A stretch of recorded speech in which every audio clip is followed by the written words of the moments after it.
Hello and welcome to another episode of the Men for Life podcast. I'm Sean Corcoran, the CEO of Men for Life and the host of this podcast.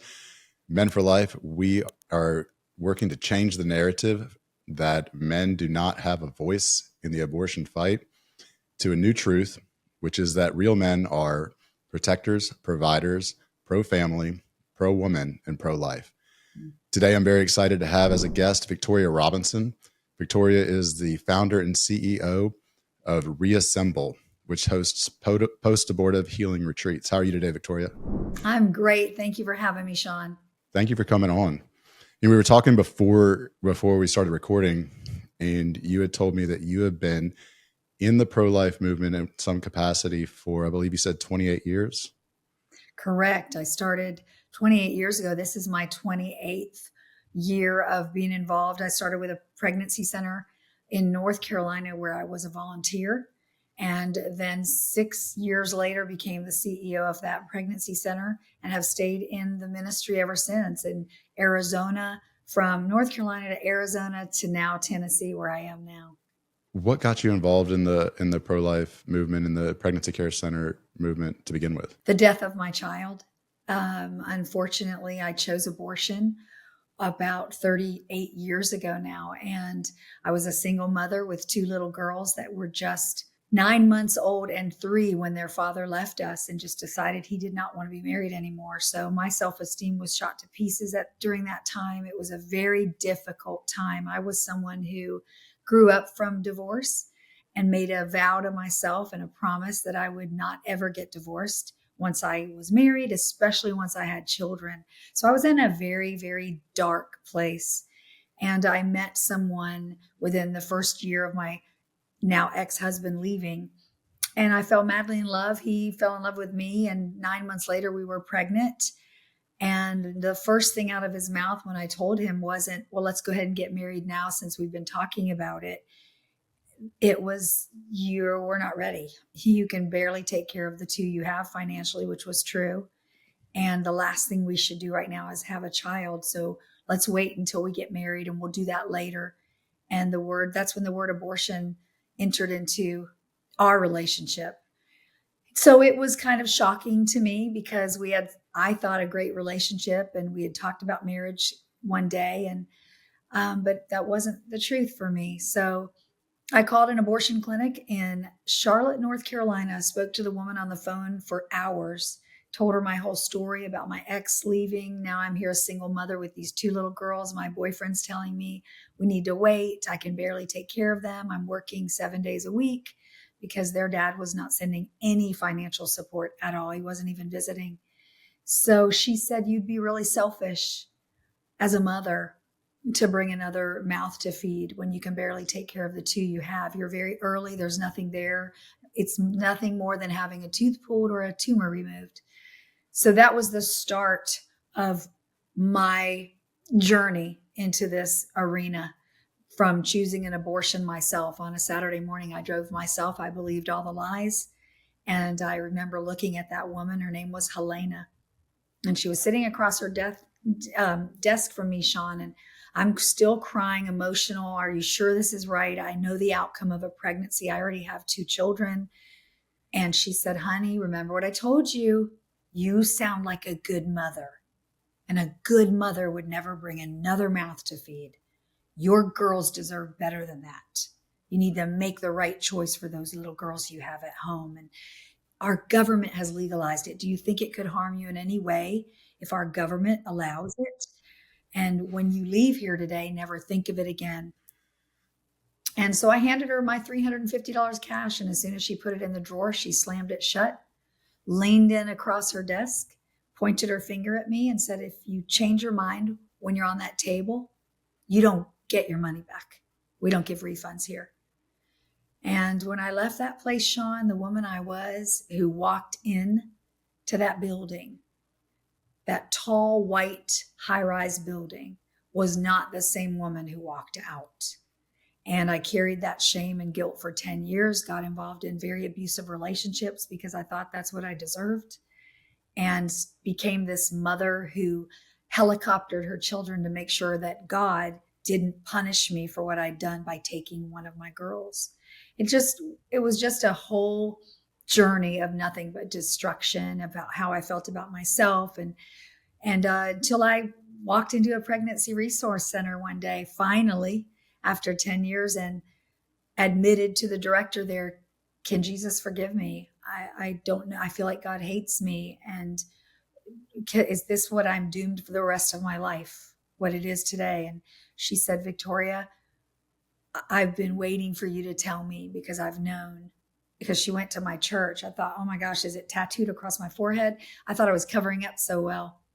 And she said, we need to get you in abortion recovery because the Lord's going to take what the enemy meant to destroy you and turn it into good. Became a volunteer there, went to abortion recovery, the very first weekend retreat model they'd ever done, using the study Forgiven and Set Free that I use to this day. And it radically changed my life. And on that Thursday when I arrived, Sean, I said to the two facilitators, how do you think you can help me in 3.5 days? I've been begging God to help me for 10 years to get past this, and I can't. And they said, we're just glad you're here.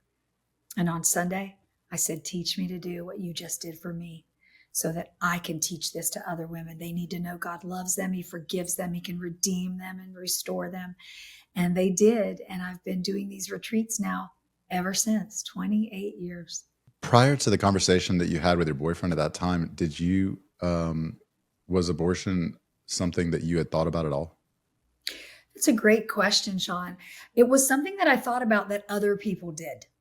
Now, I would have to go back a couple years earlier to my husband when we were married. My first daughter was right at 3, almost 3, when I found out I was pregnant with our second daughter. And I went to him, and I mean, we were married, you know, the last thing you think someone's going to say is abortion. And my husband said, I don't want another baby. So you need to have an abortion. And if you don't have one, I'm going to divorce you. I was shocked. I knew some friends who'd had abortions, and be honest, I judged them and thought, oh my gosh, one girl had 7 abortions. She used it as birth control. And I remember I had to end that friendship because it disgusted me that she was out sleeping around. And I'd say, what if you get pregnant again? I'll just have another abortion. I was like, I can't even deal with you anymore. So that was up till then. My husband's now telling me to have an abortion. And Sean, here's really blew my mind when I realized this 2 years later, when I did choose an abortion. The same woman that I spoke to in Charlotte, North Carolina, Helena, was the same woman who I spoke to 2 years later. And she told me on the phone when I called her and said, my husband's telling me I have to have an abortion. He'll divorce me. I have a little girl. I don't want to be divorced. Remember, my husband knew that I'd come from divorce. My husband knew I had always said, I never want to be divorced. I never want to do this to our daughter or once we have children. So he threw that in my face. Well, you can tell her why her family broke up. You can tell her why her dad left if you don't go through with it. And so I'm talking to that same woman, Helena, and she's telling me, you need to save your marriage. You need to do what's best for your daughter. You do not want your daughter growing up without a father. And here I was feeling like everyone's against me. I didn't tell anybody, not my mother, not my friends. How embarrassing is that to say my husband wants me to abort our baby? So in my mind, only single girls did that, not girls who were married. So on the day that I had the abortion scheduled, because he made me schedule an abortion on a Wednesday, from Wednesday to Saturday, the morning that I was scheduled to drive to the abortion clinic in Charlotte. We lived at the time in the Hickory, North Carolina area. So it was about an hour drive, hour and 15 minutes. I'm begging him, please don't make me do this. Please don't make me do this. We're married. Married people don't have abortions. You love our little girl. Why? What if this is the son you've always wanted? I mean, I'm constantly trying to talk him out of it. And he was adamant. So on Saturday morning, he couldn't even drive me, Sean, to the abortion clinic. My friend had to come pick me up because he had a softball tournament that he couldn't miss. And so he's standing in the kitchen in those lime green shorts and his white jersey. I can see it like it was yesterday, cooking his egg whites. and I tapped him on the shoulder. My friend was in the driveway. And I said, please, please don't make me do this. Please, I'm begging you, don't make me do this. And he turned around with his arms crossed and said, you better go now. And if you don't go through with it, I'm out of here. I will leave you. So I walked down the stairs. We lived in a split level. And I walked down the stairs, Sean, this very shy, which some of my friends today go, sure, really, Vic, you didn't stand up for yourself. I said, you're thinking of me today. You're not thinking of me then when I was a 20-year-old girl who got married at 16, not because she was pregnant. She was just naive, hopeful, and stupid. And so my hand touched the door handle of the front door. And something happened, Sean. And I like to tell people that I truly believe it was people that didn't even know me praying for women like me. Those prayer warriors who every day are saying, Lord, open the eyes of that woman who's about to walk into an abortion clinic. Show her this is wrong and save that baby. Something happened because I got courage from somewhere and I turned around. He's sitting at the top of the stairs, standing there with his arms crossed still. I'm still crying. I said, let me get this straight. If I don't walk out this door and go through with aborting our baby, you're going to divorce me and leave me and our daughter, Taryn. And he said, that's exactly what I'm telling you. And I looked at him, Sean, and I said, then I guess you need to start packing because I can't do it. I walked into the driveway, got out fast because I was terrified of him. Walked out to the driveway, tapped on the window of my friend. She rolls it down and I said, I'm so sorry I made you get up so early. I'm so sorry, but I can't do it. I'm not going. Forgive me, because it was like 6:37 in the morning. And she just smiled and said, I didn't find out till years later, she was praying for me too. But she was a friend that was going to support me. She said, Vic, it's okay. It's fine. And years later, Sean, for whatever reason, I never thought about it. The Lord reminded me in the last 15, 20 years, my friend's name is Grace. And to this day, we're still friends.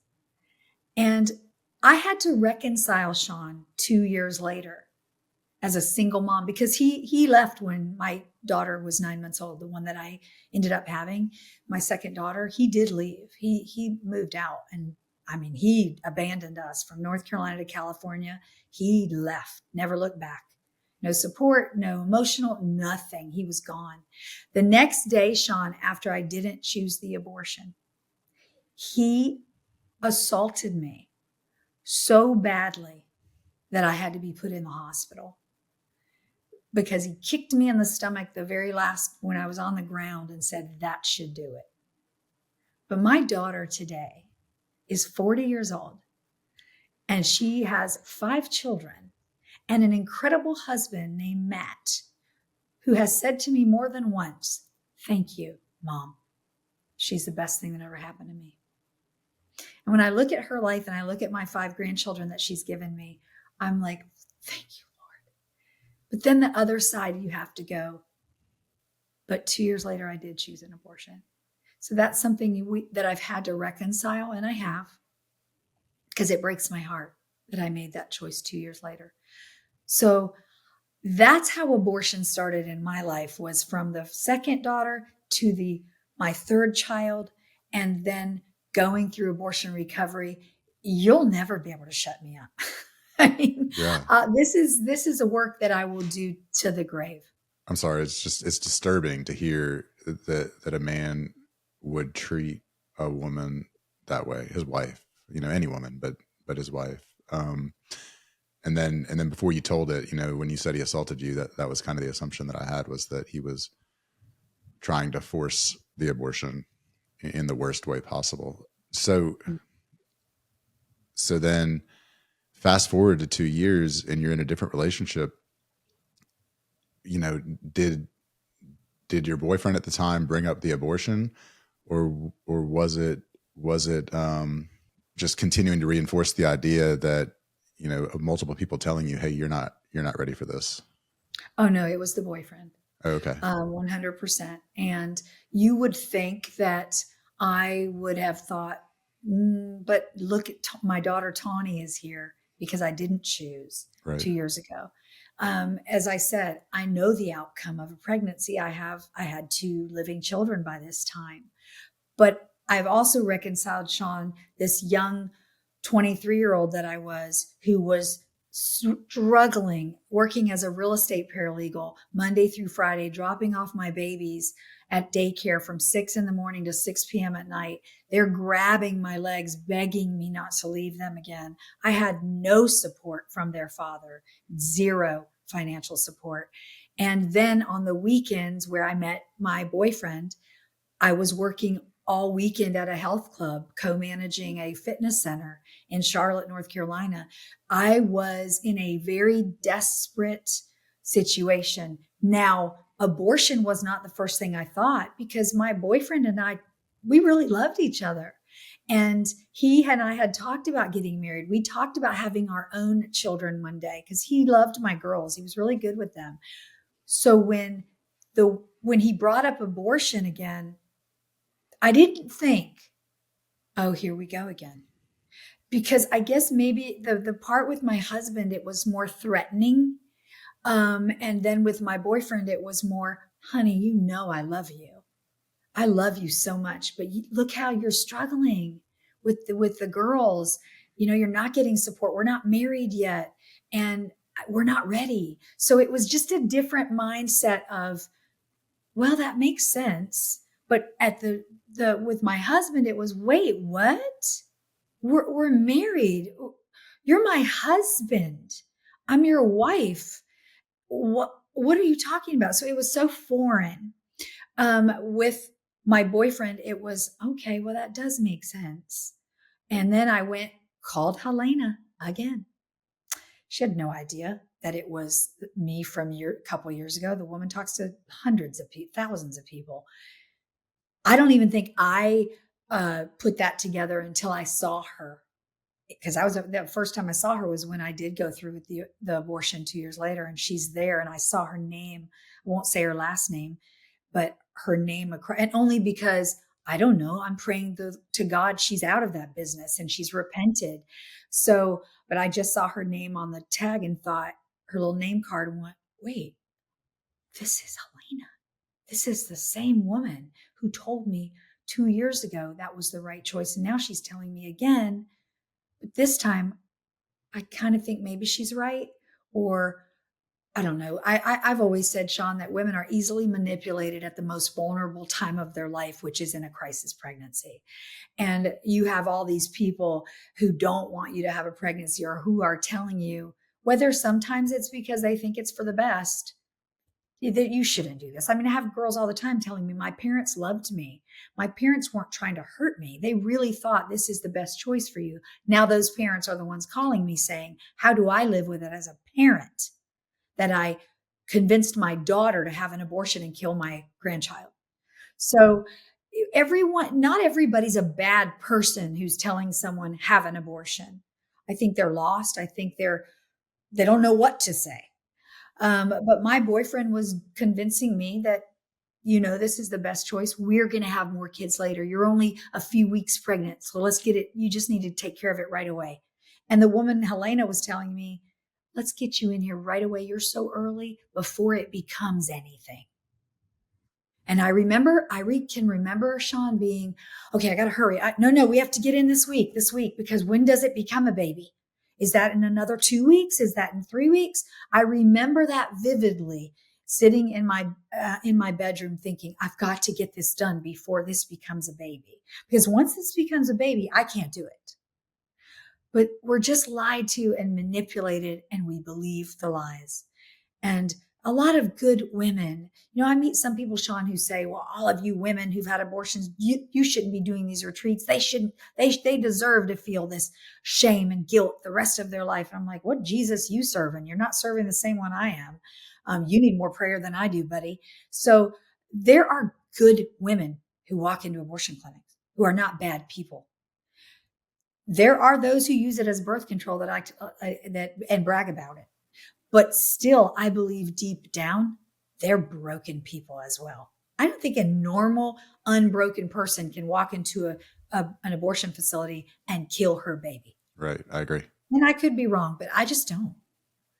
And I think that your story, is a great example of the influence, the external influence that people have. From my perspective, when I was 19, I fought against the abortion, Mm. and so that's the perspective from which I'm coming. But I'm also very clear when I talk to people that I believe, two things. I believe that the current state of abortion is the product of failed masculinity for Mm. generations. And I believe that your story is a great example of what I mean by that. But I also believe that nobody has benefited from abortion more than weak men seeking to escape responsibility. And your story shows two different examples of that. One is just a crazy person who's clearly abusive, and Mhm. and concerned only about themselves, to the point where they would abuse their own wife, which is, a completely separate podcast episode, right? But Yeah. but then the other person who you say it was a kind person, and and loving person, but still, um, concerned about, I don't know that he was any more concerned about how this was going to impact you and your personal life than Mhm. Helena was.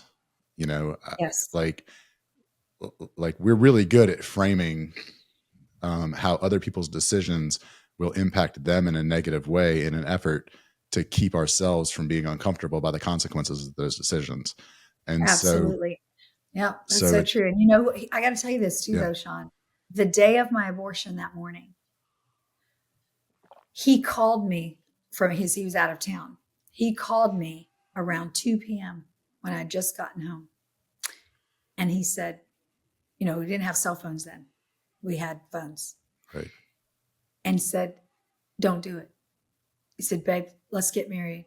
Let's just go ahead and get married. Don't do it. I don't want you to go through with it. And I said, you're too late. Wow. And I will tell you this, Sean, when I went through abortion recovery many years later, he and I broke up because I don't know if you know this statistic, but when an abortion occurs, it's so traumatic of an experience that couples don't make it. 9 out of 10 of them don't make it. Right. It's a trauma they don't want to be reminded of that they've done. It's something I never looked at him the same. He was supposed to protect me. I knew that inside afterwards. I thought, where was he? He couldn't even take me. He was out of town for work. He couldn't even, I drove myself. Yeah. And he never looked at me the same. I really believe he thought, oh my gosh, she actually did it. And after the fact. And so we broke up. We did not speak again for years. We had a lot of the same friends in the same circles, and thank God we never really ran into each other. But 10 years later, after I had gone through abortion recovery, after I was now volunteering at the pregnancy center, my first book was coming out. They lied to us, and my story was in it. And I thought I was finally at that point. That's a whole other thing of when I finally came to where I had the courage to tell people, because I carried that secret for a decade. So when my first book came out, I knew people are going to find out about it. And I thought, I think I need to tell him about the book so he knows I took out any identifying factors about him in the book. So I called him. He answers the phone. I said, hey, it's me. And he recognized my voice immediately, Sean, and he began to weep. He tried to contain himself and he was talking. I couldn't understand him. When he finally calmed down, he said, Vic, I've been waiting for this call for over a decade to beg you for forgiveness for what I made you do. It has haunted me all these years. And he said, and I've been in therapy for 8 years dealing with it. Can you ever forgive me? He said, I should have protected you and I should have protected our baby, and I failed you both. And I was shocked, Sean. I'd gone through abortion recovery 6 months prior, thought I'd forgiven everyone in my abortion experience because that's part of the healing process. And I'm listening to him and he is broken. All these years, I thought he went on with his life, never thought about me, never thought about our baby. And I was the one dealing with all the ramifications of the choice that we made. But he knows he pressured me into making. I take responsibility, Sean, but all I needed him to do was say, don't do it, babe. Not at 2:00 on the day of the abortion, 2 weeks prior. And he said, Vic, can you forgive me? I said, yes.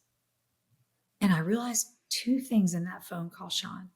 One, I hadn't fully forgiven him like I thought I had. And in that moment I did. And my healing felt like, oh, something just happened. And the second thing, Sean, was that I felt Holy Spirit speak to my heart. And he said, don't you ever forget these fathers. These children have fathers and they're hurting too. And from that moment on, Sean, I have not ever spoken at a church, at a conference, at an event, in an interview, on a podcast, or with people that I don't share the fact that men must be part of the abortion conversation because they're hurting. And everywhere I go, Sean, they approach me at my table and they say, hey, do you only help women? Hey, I'm one of those men. My wife doesn't know. My girlfriend doesn't know. Nobody knows. I begged her not to do it. Or I paid for her. I made her do it. I forced her to do it. It doesn't matter what their stories are, Sean.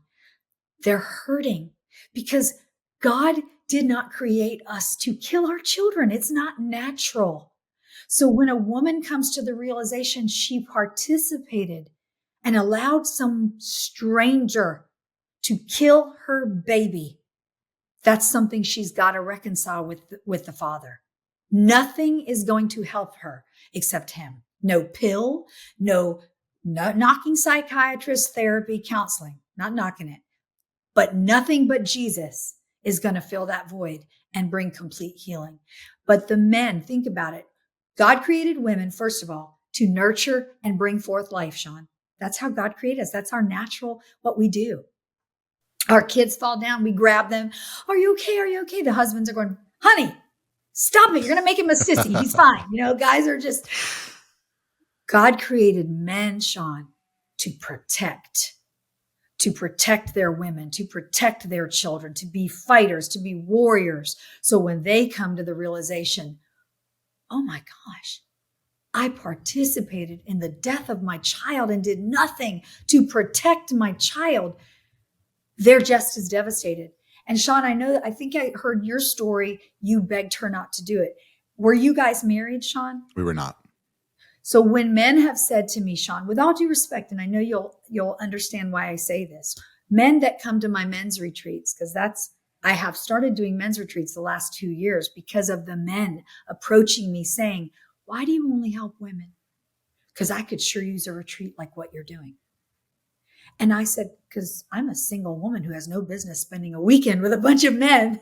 And then 2 men that I respect, 2 different pastors said to me, Vic, of course you wouldn't spend the night, but you have men that help you. They would spend the night. You stay off campus, but you need to lead these sessions because you represent the women that they hurt and you bring a part of the healing they need. And I'll tell you, Sean, they were right. So I've started doing men's retreats. But here's the thing that these men will tell me. Thank you for finally letting us tell our story. Thank you for letting us have a voice. The very first men's retreat that I was doing, Sean, I'm driving there on a Thursday because we start on Thursday, same as the women's retreats. We end on Sunday. Everyone stays together with my team. And with the women, of course, I stay with them. With the men, I do not. But I'm going to the first session on Thursday and I'm driving and I'm going, oh gosh, Lord, what have I agreed to? I have no business being with a bunch of men. A man needs to do this, not me. They don't even talk. I mean, am I going to have to talk all weekend? Men don't do anything but sit there and just listen. And I just am having this come to Jesus meeting with Jesus and myself going to town on the way there. Sean, when we started at 6:00 that night, these precious men never shut up till Sunday. To this day, they're still sharing now. Stories they said they'd never tell anybody. And on that Thursday night, their hearts were poured out throughout the weekend. And I sat back and said, forgive me, Lord. So on Sunday, these men, not even knowing about my little having it out with Jesus moment. If anybody tries to tell me they've never had those moments with Jesus, I say, let's pray that lying demon out of you. These men on Sunday said to me, don't ever stop doing these men's retreats, Vic, because I wouldn't have shared as much as I did if it wasn't for you. I felt comfortable. I felt safe. I didn't feel condemned and judged by another woman who I've always felt women would never want to hear my story because they think it's all our fault. Don't ever stop doing these retreats. We need them as much as the women. And one guy on Thursday night raised his hand, Sean, and he said, 42 years, 10 months, and 9 days for me. And the only people that know about it besides her are those of you in this room. It has destroyed my life. Men are hurting, and we must help them as well. So when that phone call changed everything for me, Sean, how I viewed men. Up until that point, I admit, I thought it is all the men's fault. Going around, sleeping around, doing what they do, and then they take off or tell you, hey, it isn't my kid. Get rid of it. I don't want it. I'm not helping. You want me to stay with you? Get rid of it. And these girls are so desperate and they're so, okay, I won't leave. I don't want to lose you.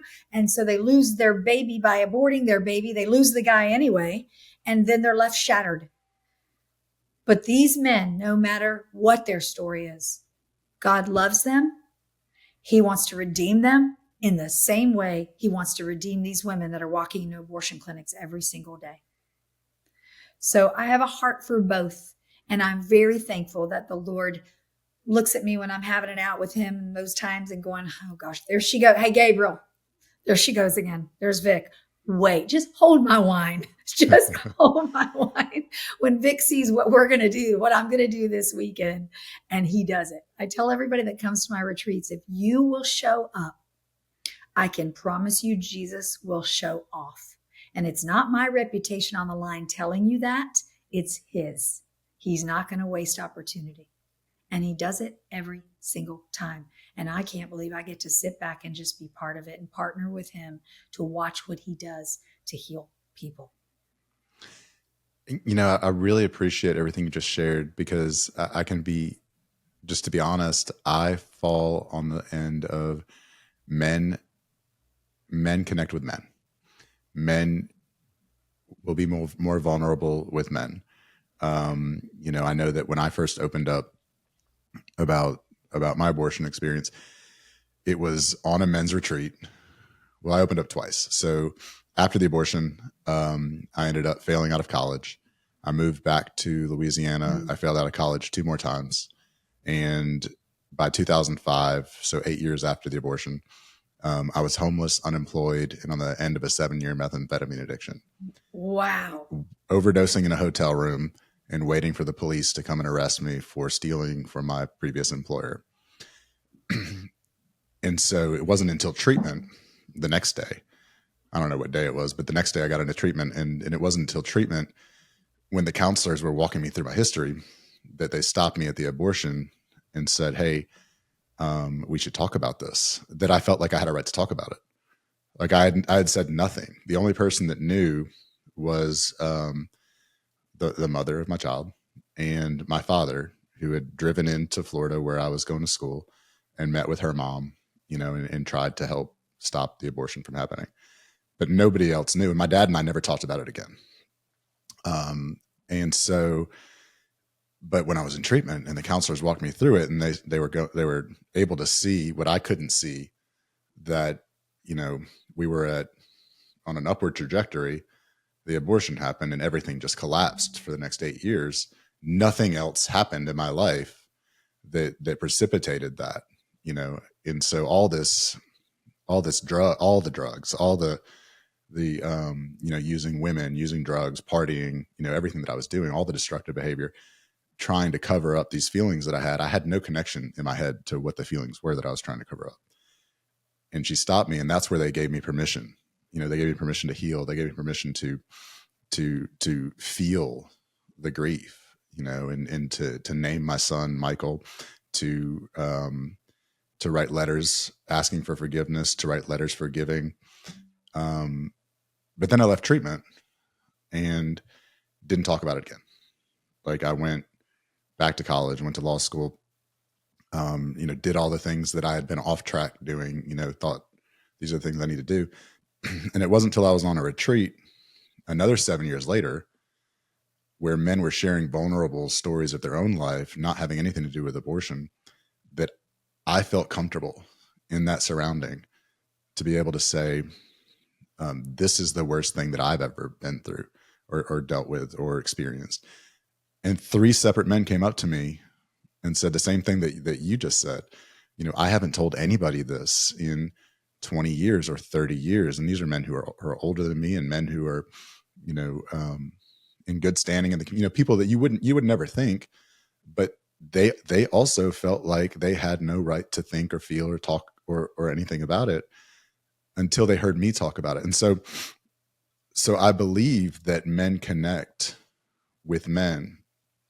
However, I was on a call a couple of days ago, and Frank Pavone with Priests for Life brought something up that gets into what you were just talking about men and women in the same room in these conversations. And I really appreciate that, because I had never experienced that until I had the opportunity to do a video with live action, where on one side of the table it was me and another man who lost our children against our wishes, and on the other side of the table were 2 women who had abortions against the wishes of the father. And I had no idea what to expect in that conversation. I had no expectations at all, but I got something from something that one of those women said to me that I didn't even know I needed. Like I got healing that I didn't know I was missing from being able to have that conversation with a woman who was on the other side of it. And so I'm not changing my position, that men connect with men, but I do believe there's something profound about what you're talking about, and about being the woman who represents the woman that, in this case, the way you said it, was the woman they hurt. Right. And I think that, so I really appreciate how you said that, because I can absolutely see that. I can see that if I was a man who pushed a woman to have an abortion and then regretted that, not only not protecting the child, but not protecting the woman, right? That having someone who represented that person be able to help me to have those conversations would be incredibly beneficial.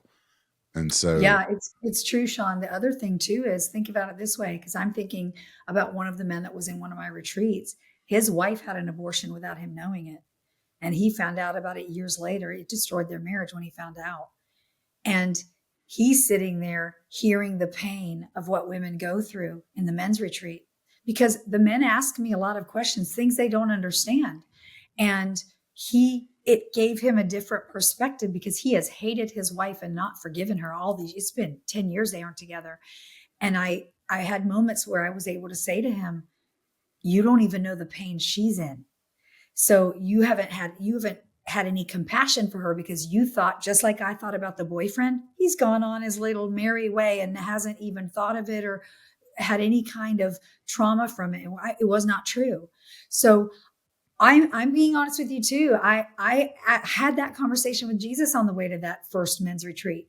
Why? No, the guys I know can do this, not me. Why me? I don't think I have any business being there. But it wasn't until that Sunday, Because as I said, I would leave and I'd be there all day leading the sessions. I would leave to go spend the night away, come back and lead the set. My 2 guys that were working with me stayed overnight with the men, and they are also post-abortive, and they've done the study already. So I saw how powerful what God did. It wasn't because of Victoria Robinson. It wasn't because, well, I'm just such a good, has God gifted me to do these? There's no question. And he's anointed me to do them. He's called me to do these retreats, not just for men, for women, for couples. But there was no question that I even sat back going, you always know what you're doing. I don't know why I question you. Because of the conversations that were taking place, that these men did not understand specific things. And they had a woman they'd never been able to ask anyone, but they were able to ask me.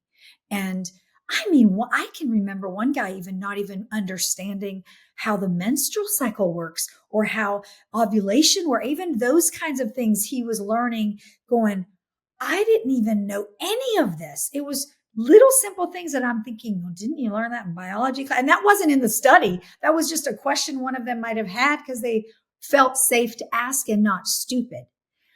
I'm convinced, Sean, that abortion recovery is the backdoor approach to making abortion unthinkable in this country. Because when people who are walking wounded from their trauma and sin of abortion find healing through Christ, they can't keep their mouth shut. These people on Thursday night, the majority at every retreat I do, whether it's women, men, or couples, say to me, hey, I don't have to do what you do, right? I'm not going on an interview or putting it out there on Facebook. I'm like, it's your story to tell. It's not my story to tell. But by Sunday, tell me what I can do, Vic, to help Reassemble. I want to share my testimony at your next fundraising event. Can I do a video for your website? Where can I help you and serve at your next retreat? It changes. And here's why. Because our identity is no longer in our abortion. Our identity is now in Christ. So it doesn't matter those people that still to this day call me a murderer, tell me, these are Christians, tell me you deserve to feel guilt and shame. You deserve to go to hell. You blah, blah, blah, blah, blah. They don't bother me because I'm healed. Why I get incensed is because of the people who aren't healed, who are now going to own that. And it's more layers on top of the trauma they already feel. And now they're convincing themselves, see, I'm right about what I think of myself. I'm right. God can never forgive me. I'm right. Jesus could never love me or heal me, because they're telling me the same things I already think of myself. Which is why I tell pastors, don't talk about abortion. And you've got people sitting in your church believing the lies the enemy's told them about themselves because they had an abortion. They're internalizing that to mean my own pastor won't discuss it because he knows Jesus could never forgive me for my abortion. And that's why you must speak about abortion. And also the reconciliation, but you must speak about it. Or you've got young people in your church who get pregnant out of wedlock. They're having sex out of wedlock because you're not talking about it. You're not even discussing the sin of fornication because, oh no, that's too uncomfortable. We're not going to talk about that, Victoria. I'm like, then what are you preaching, Pastor? What Bible are you reading? I mean, these kids now think it's okay to have sex. Our pastor never talks about it. And it must be okay to have an abortion because my church has never talked about it. We have this vicious cycle because there's just as many Christians having abortions as those who are not. And it's much harder for them to reconcile it, Sean, because they know Jesus or they love Jesus. You know, Seth Gruber, a dear friend of mine, I know you know Seth, who's the founder of the White Rose Resistance. He asked me once, I've done his podcast a few times, and he said, Vic, if abortion was illegal or it was criminalized, would you have had an abortion? I said, Seth, I don't even like speeding because I'm too afraid to get a ticket and get in trouble. But I said, the question you should be asking me is what would have kept you from having an abortion, Victoria? Period. And I would have said to you, which goes back to what you were talking about, Sean, earlier. I said, Seth, had my boyfriend stepped up and been the man he should have been to protect me and our baby and said, babe, we'll figure it out. I love you. I'm a man of my word and I will stand up. I got you pregnant. We're going to make this work instead of you've got to have an abortion. So that's the question we should be asking. That's the challenge we need to put forth to men, is letting them know you have a huge responsibility and part in the abortion issue. We need more men to start standing up and being those men who say, because way back, Sean, in our conversation when we were talking about, when I said to you about, I hope you understand where I'm coming from. And we got off a little bit on the retreats. When men say to me, I didn't know, she did it without asking me. I asked her not to do it. I begged her not to. Like one of the men, there have been several, but I'm thinking about one in my retreats, and he was saying that to me and he was angry. And I looked at him and I said, okay, let me ask you this. Was she your wife when you were having sex with her? No. Well, then own up to that part of your sin. Yes. Because you shouldn't have been having sex with her when she wasn't your wife. And I think that's really important. Like when I tell my story, or when I talk about men in general, we're not victims. It's not about blaming the mother. I've been attacked for posts that I've made where people have said you're just blaming her for whatever, and I always go back and watch it, and inevitably I'd not even mention there was a mother. I'm telling my story. I'm not telling her story. Right. It's not about yeah, I'm responsible. I have responsibility towards that. If I had not been present in that situation, then that baby would not have died. I understand that. I accept that. However, that's what happened. There was an abortion, and the impact that it had on me was real. And the impact of losing my child was real. The impact that, I don't know anything about the impact that it had on the mother. Right. I pray for her, but that's not a part of my story anymore. Our story ended when our relationship ended. And so it's not, I'm not asking people to feel sorry for me because I lost my child to abortion. Mm-hmm. I'm asking people not to have to go through what I went through by changing the idea that men don't have a voice. That's what I want. I want men to, we know men have a voice on the other side. I mean, you just gave two good examples of it, and we know that happens all the time. But men have a voice on this side as well, and it's a question of how do we use it? Right. And Sean, we've got to empower men to do that. And it comes from education and sharing, because I mean, we've emasculated, let's be honest, men in this country to the point where they don't know what to do or say anymore. They stand in the corner and say, oh, well, I'm not allowed to say anything. It's her body, her choice. And I remind them it's not her body. And she didn't make that baby. And that is a separate body. I had a gentleman recently who told me, he said he's 60 years old, never had children. And he looked at me and said, hey, I know about your work. And the greatest regret in my life is I never spoke up. I said, what do you mean? I know you got a story here. Tell me what you mean. He said, I was married and my wife was in law school and we were in college, but we were married when she came home and told me she was pregnant. And I said, okay, babe, it's not the best timing, but it's okay. Everything's up. She said, are you crazy? I'm not giving up my law career for this. This is not going to happen. I'm having an abortion. And here's what he told me, Sean. He said, because he's been he's 60 now. This was back when he was in college. He said he was so conditioned to believe it's not my body, not my choice. Who am I to tell her what to do? So he said, I said nothing. I didn't want her to do it. I even I'd had my ways of, hey, I'll take care of the baby. You can still go to law. That was my way of trying. She said, no way. This is not happening. So she went through with it, destroyed their marriage. They were divorced. He's never remarried, has commitment issues, has all kinds of issues from the abortion. He's a guy that says, one day I'm going to come to your retreats. I said, well, if I were you, I'd come sooner than later because you're 60 years old, man. Come on. But he said this. He goes, Victoria, the regret I have for the rest of my life is this. What if I had spoken up instead of these subtle hints I was giving her and said, no, Do not do this. Would it have made a difference? Maybe, maybe not. But I have to live with the fact that I'll never know if I had spoke up, if it could have changed everything. Because to this day, I have no children. I'm an only child. My parents are gone. It ends with me. So we have to continually change the narrative that the pro-abortion side has done a great job of convincing them they don't have a voice. And we have got to combat that and come at them with fury and let men know you do have a voice. Because those men always at the men's retreats, you know what they tell me Sunday? Tell us what to do, Vic. We're men. We want to do something. We want to fight for this cause. Tell us what to do. I love that. That's what we're trying to do with Men for Life, is get that response from men. I'm going to have to tell all my men about you guys. Please. Because these men, I'll tell you, Sean, they are ready to fight.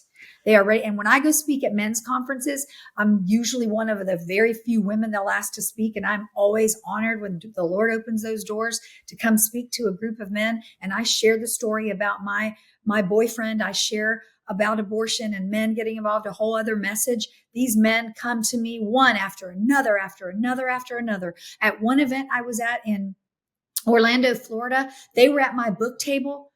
Oh gosh, Sean, probably for an hour. They would not leave until they got to talk to me. And these men were whispering in my ear, nobody knows. My wife doesn't know. Crying.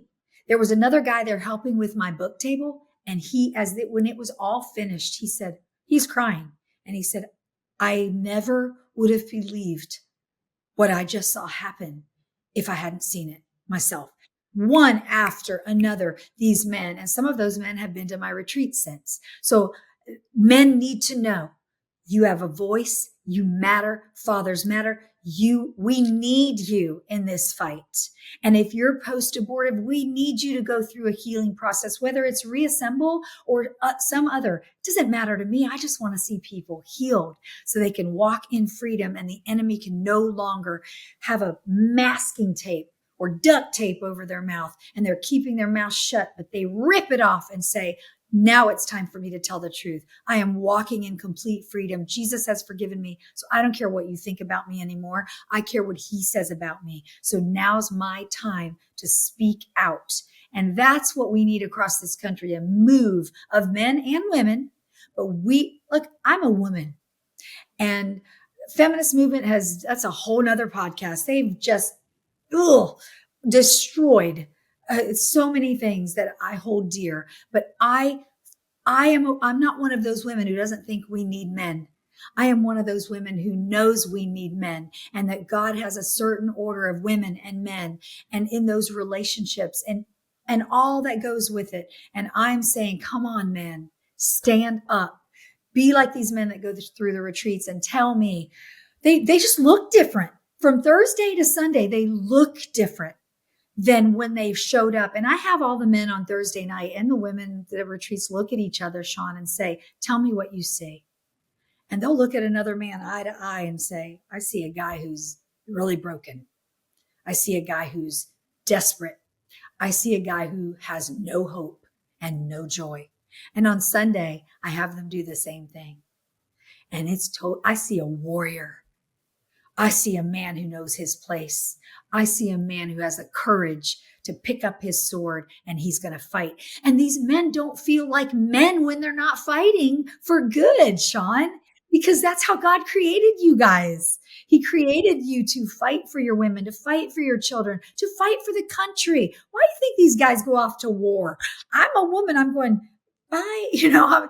Thank you, Jesus, for these men that are brave enough. But that's what's in you. That's what God put in men. So we need men in this fight. So we need them to start speaking up. And if those men that are post-abortive, they need healing. So they have the courage to speak up and they're not crippled by who they think they are now.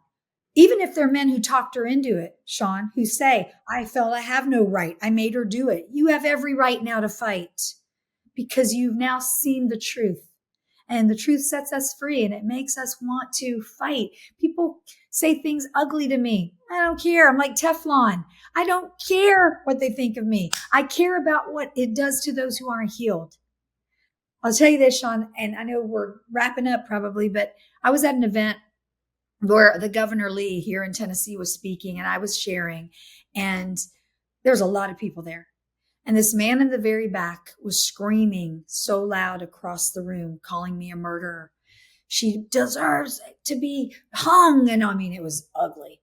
And I looked out at the crowd of all these men and women, Sean, and I thought, oh, my heart, because I know one of four of these people's experienced an abortion in their life. So Vic, if you say nothing, they're going to believe that man. They're going to walk out of here believing what he's saying about them, even though it's directed at you. So I spoke to that man across the room in the back, and I said some things to him, and they were all kind, but firm. And I said some things, and afterwards they had to drag him out. 4 security guards had to drag that guy out because he still wouldn't shut up. But I wasn't saying it for him, Sean. I was saying what I said to him, which was graceful and merciful, because that's what the Lord had me do. It wasn't, you're a loser. The flesh in me wanted to punch his face in. But I looked at these people and said, they need to hear the truth that Jesus loves them and he can forgive them. So one after another again comes up to me in tears saying, I was so afraid when that guy was yelling. I didn't know what you were going to do. I felt so bad for you, but you just told him what you told him, and I needed to hear it. We've got broken, wounded people in the millions, Sean, who have participated, who have experienced, like yourself, an abortion in their life, and they're hurting. They're broken, and they don't know where to go. And that's why I encourage pastors to share the truth, because they've got warriors sitting in their pulpits who are dying to fight, but they feel they're not qualified because of their past. And we need to show them that God can use what the enemy meant for evil in your life, just like Mary said to me, and turn it into good. He's just looking for you to say, I'll go. Yeah. I'll speak out. I really like that you just said that. And I think that it's something that I really needed to hear is about that you didn't respond to him for you, and you didn't respond to him for him. You responded to him for the other people who otherwise would believe the lies that he was saying. Because, to be in this space, you do have to have a Teflon demeanor, right? There's not much that anybody can say to me that's going to, that's really going to have an impact, if it comes from a point of hatred. I've heard enough, and I know where I stand, and I know where I stand with God, and I know what I'm doing is for God. And so I'm not bothered by that, but I can see how that could lead, and it has led me to err on the side of ignoring that voice, which I've never considered until you said it. Maybe my response isn't about me, the obligation to respond, and it kind of goes back to the whole, men are created to be warriors and fighters, and if we're silent in the corner of the room, not saying, I don't want you to have this abortion, or saying your body, your choice, or saying, whatever you want, all of which are incredibly insupportive, whether it's silence or the other two things, how is that any different from staying silent against the lies that people are spewing hatred through, when there's other people who are hearing those without a response? So, and they're reading things, Sean. They're reading. The reason people will ask me, I like how you respond to on other posts. People will actually message me and say, can you go on my posts? This person is going off after me. And I don't go after them, but I'll go and respond. And I always have in my mind, Sean, 2 things. You're ignorant, so I'm going to try to enlighten you. Hopefully, maybe it'll work, maybe it won't. But the bigger reason is people read the posts. They read the comments. They write me and tell me they do, Sean. I saw what that person said. Oh gosh, that hurt. Is that true? I mean, so that's why I can't respond to everybody, but I'll respond when I can. Always make it Sean, about the other people, because they're looking at people like you and people like me who are in this work. They're looking to what we say and how we say it. They're looking to see how we respond to people. That doesn't mean I'm not always, I mean, some would say, well, that sounded kind of, well, it can sometimes get a little heated, but I try to always, I've had to hit that backspace quite a bit, by the way, and delete some things too. But, I I mean, I have don't two. walk on water, Sean. I I've don't raise people from the dead. I've I typed am still messages human. 5 different ways and then decided to just give up and not That's, send anything. I always tell people, listen, I'm still human and people can really anger me, but it's not so much about me. It's about what I know these people that aren't healed are, what they're feeling, how little they're feeling. The social media wasn't around 28 years ago like it is today when I was still struggling, with 38 years ago. My gosh, I can't imagine the pain. Well, I hear from them, so I know it, which is why I get incensed and angry. And some of these people, Sean, are Christians. There is a certain sect of abolitionists that are some of the most cruel, hateful people I have ever been around. And the comments they make are so vile that I feel bad for those abolitionists that are doing good work because they're getting lumped in with the bad ones. It just blows my mind that there are some people that don't even know Jesus that are kinder than some of these so-called Christians. And I don't understand it, but it's biblical, whatever. It is what it is. So I just don't know how I would have survived back then. So it breaks my heart to see people having to see what people say and the way they respond. So that's one of the reasons. Why did I respond to that guy? For them. It wasn't for me. He wasn't hurting me. He's a nut job. I mean, he needs Jesus. He's whatever. It was for them. Why do I make comments I do on social media? It's for them because I know they're watching me. I know they're reading every post I make. I know they're reading the comments because I hear from them. Do you know, Sean, there are people that are pro-choice who follow me. Do you know what they'll tell me? They'll message me. They'll say, I don't believe like you do, but I want you to know you're kind of swaying me on some things a little bit because I never knew XYZ. And I'm just thinking you're saved. You just don't know it yet. I can't wait to get that email. But they'll tell me the thing I appreciate about you is that you never attack either side with you're awful because you've had 8 abortions or whatever. Because I have always said, Lord, show me people the way you see them. And I know only broken people can walk into an abortion clinic, an abortion facility, sell themselves short by killing their own children, or even sell themselves short by sleeping around, having sex with someone that they're not married to because they don't even think they're worth that. I've been single a long time, Sean, and I put up a post recently and divorced a long time that I'm celibate. And I cannot tell you how many people, Christians, who are shocked by that. I'm like, well, I don't know what Bible you're reading. Doesn't say if you're divorced or widowed, it's still okay to start sleeping around just because you've already done it before. You're not married. But I also was shocked by the hundreds of encouraging comments from people saying, wow, I'm surprised you would say this publicly. And I get it because most people won't say a lot of things publicly, especially their abortion stuff. But we've got to start being Christians who tell the truth, who speak life into others, because we have people that need to hear the truth. And we may be the only Jesus they ever meet, Sean. And I think that gets back into kind of the last thing that I wanted to talk about today, which was the churches. You brought it up a couple of times, and it's something that that I've had several conversations about. There's a lot of people who think wrongly that abortion and pro-life is a Catholic issue, right? And I'm Catholic, raised Catholic, went to Catholic school.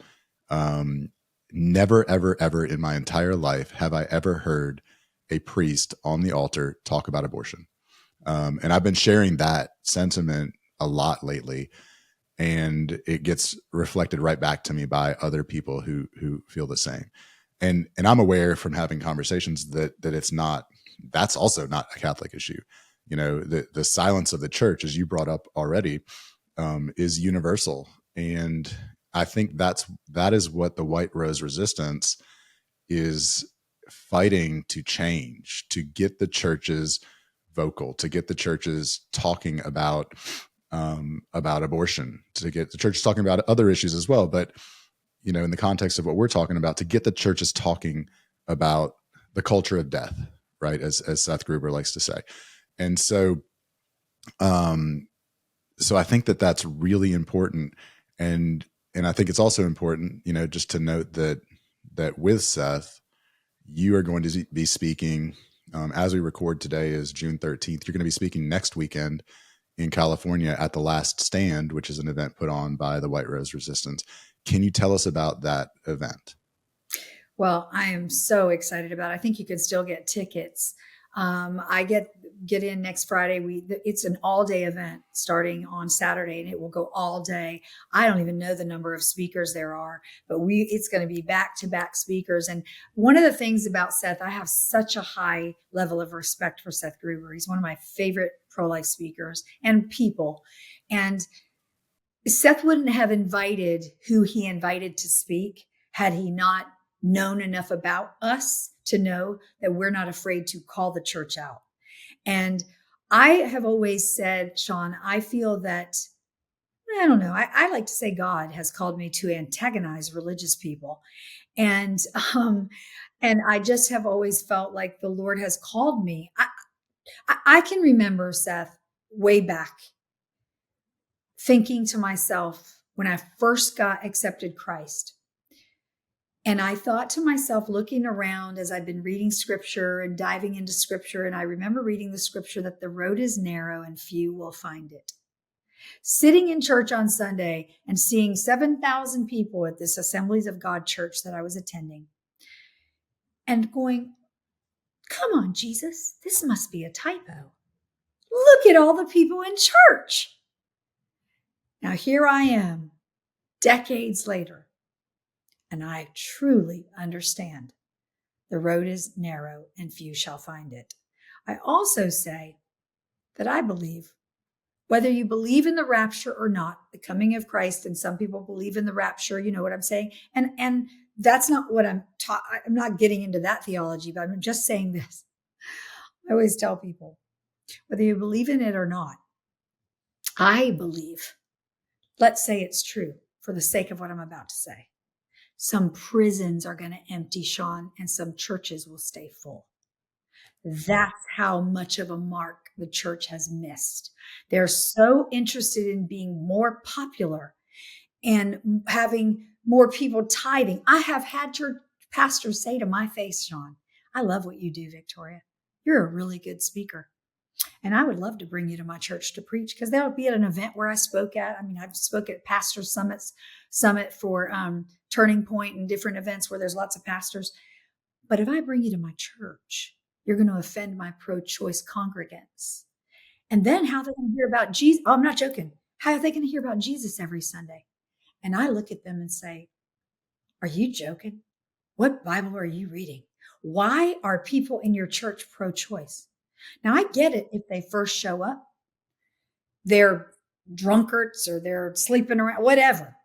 But your job is to show them the truth so that they change their behaviors, so that they decide this Jesus thing is what I want. I want to change my life. And Jesus starts changing them because you're preaching against sin. So what that tells me, Pastor, is you're not preaching anything but feel good messages.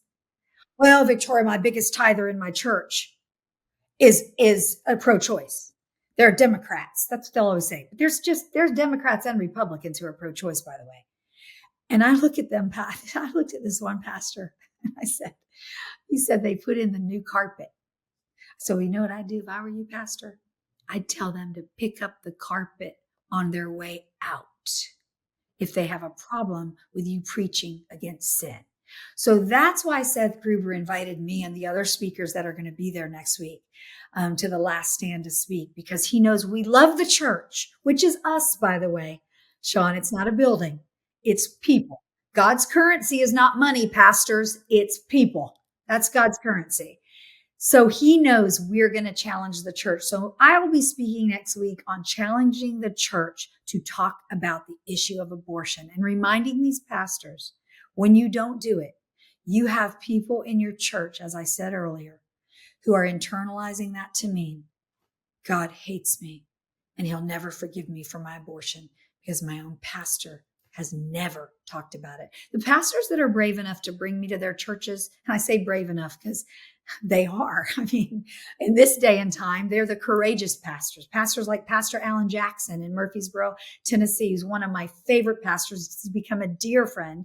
I've done his podcast several times and attended his church. He's wonderful. He's not afraid. There are other pastors like that I've met like him, but they're few and far between compared to the churches on every corner in this country, Sean, which is unfortunate.